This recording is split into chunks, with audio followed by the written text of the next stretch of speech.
जिनवाणी चैलन वाले ने घुमा दिया, गेट दूसरा था, दूसरे पर चलो।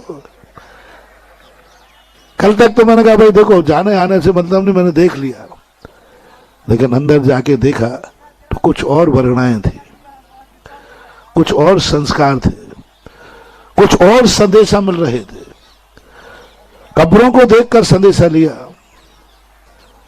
अंदर जिस ढंग से ये मोमेंटो साइकोलॉजी का तीर्थ है, साइकोलॉजी का तीर्थ, धर्म का नहीं, धर्म के आयतनों का नहीं, साइकोलॉजी। ये कोई वो कलाकारी नहीं है जिसको देख करके हम कहें कि ये बहुत बड़ी कला है। ये बहुत बड़ा संसार का सबसे बड़ा मनोविज्ञान है। एक बार कोई बाहर अंदर जाएगा सब यही कहेगा सब पागलपन है। इससे अच्छी अच्छी चीजें तो दुनिया में बहुत बहुत सारी, इससे अच्छी दुनिया में यहां तो कुछ भी कलाकारी नहीं है। बाहर से देखोगे तो कुछ भी नहीं दिख रहा है, अंदर भी कुछ नहीं है महानुभाव। न कोई कला है, न कोई मुद्रा है, न कोई आंखों का विषय है, न कोई कानों का विषय है, न कोई मुख का विषय है। ये विश्व का पहला है जो मन का तीर्थ है। ये साइकोलॉजी से प्रकट हुआ। वहां साइकोलॉजी प्रकट होती है, वहां साइकोलॉजी आकर्षित करती है, वस्तु नहीं। एक ही वस्तु पर जब व्यक्ति को मनोविज्ञान से प्रभावित हो जाता है तो दुनिया कहता है इसकी कीमत क्या है, लेकिन मनोविज्ञान कहता है मेरे लिए अनमोल है। इस ताज को जब मनोवैज्ञानिक ढंग से देखते हैं तो ना जाने कितने पहलू उतर के आते हैं, कितने पहलू को। आज 16वीं शताब्दी का यह स्तंभ, यहां पर इतनी चीजें मनोवैज्ञानिक है। उस समय विज्ञान नहीं था, विज्ञान के इतने आविष्कार नहीं थे, लेकिन आज विज्ञान असमर्थ है ताजमहल की इबारत को, कोई इंजीनियर नहीं है जो ये कर सके। 90 फुट नीचे दुनिया की नींव भरी जाती है कंक्रीट से, दुनिया की नींव भरी जाती है लोहे से, दुनिया का विज्ञान भरता है धातुओं से, और इस महल की नींव बनी है लकड़ी से। सबसे पहले लकड़ी बिछी हुई है। आज 400 साल से वो लकड़ी ज्यों की त्यों है। लकड़ी को अमर कैसे किया होगा? कोई विज्ञान नहीं है जो लकड़ी को अमर कर दे। 90 फुट नीचे लकड़ी की नींव भरी हुई है, लकड़ी का स्वरूप बना है और लकड़ी के ऊपर बना हुआ है, और लकड़ी पे बनाने का अर्थ है कि आज तक इसमें कोई दरार नहीं आ पाई। भूकंप आया, कलश टेढ़ा हुआ, लेकिन क्योंकि वो लकड़ी का भूकंप प्रूफ लकड़ी को नीचे डाला, लकड़ी तो खत जाएगी ये सोचा नहीं खती, आज भी है। कितना बड़ा विज्ञान।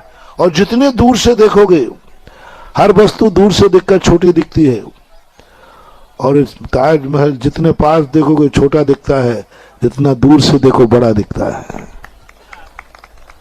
बढ़ता जाता है। एक इबारत वहां लिखी, जो अक्षर नीचे है वो 100 फुट ऊपर है, दोनों बराबर अक्षर है।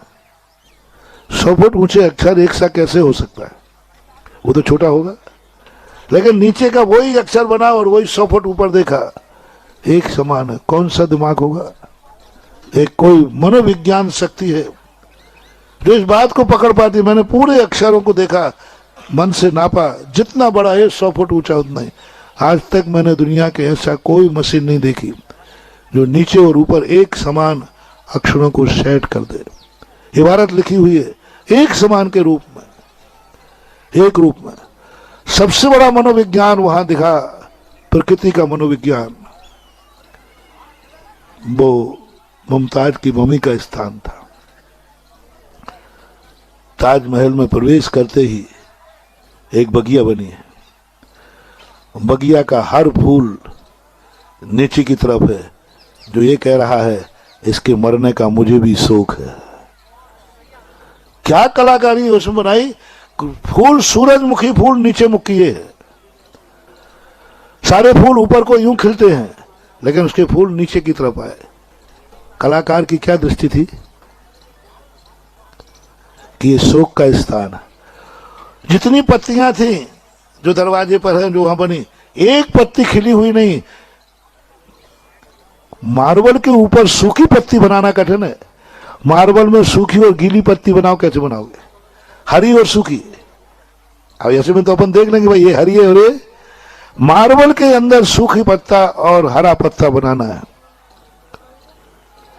शोक का संदेश लेकर वही पत्तों को दूसरे स्थान पर बनाया, वही पेड़, वही सब कुछ, हरा पत्ता बनाया, और वही इस स्थान जब बनाया तो सूखा पत्ता बनाया, और सारे सूखे पत्तों का नीचे की ओर झुक रहे हैं, फूल भी नीचे की तरफ झुक रहे हैं।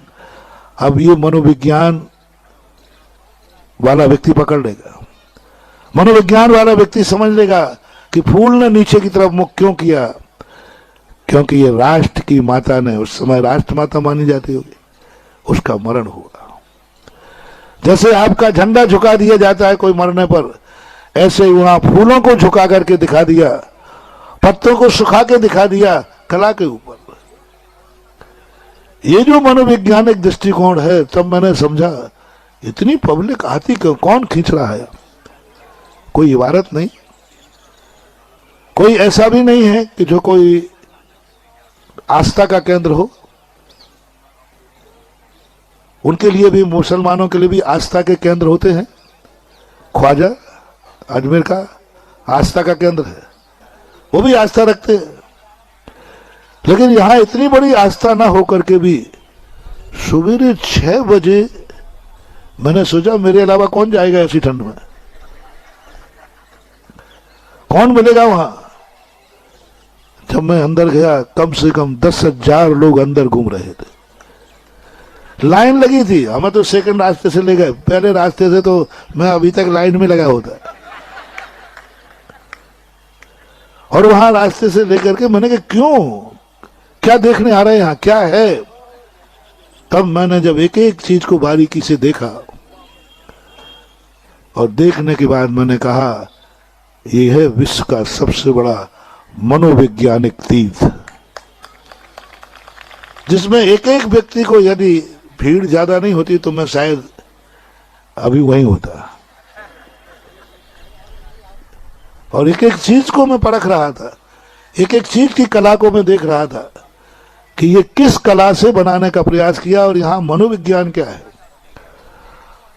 मनोवैज्ञानिक कीर्ति बनाना, भगवान की मूर्ति बनाना सरल हो जाता है, स्टेचू बनाना सरल होता है, लेकिन मनोवैज्ञानिक सिंबल बनाना, जो मात्र मन का विषय है, मात्र मन से समझो, आंखों से कुछ भी समझ में नहीं आएगा।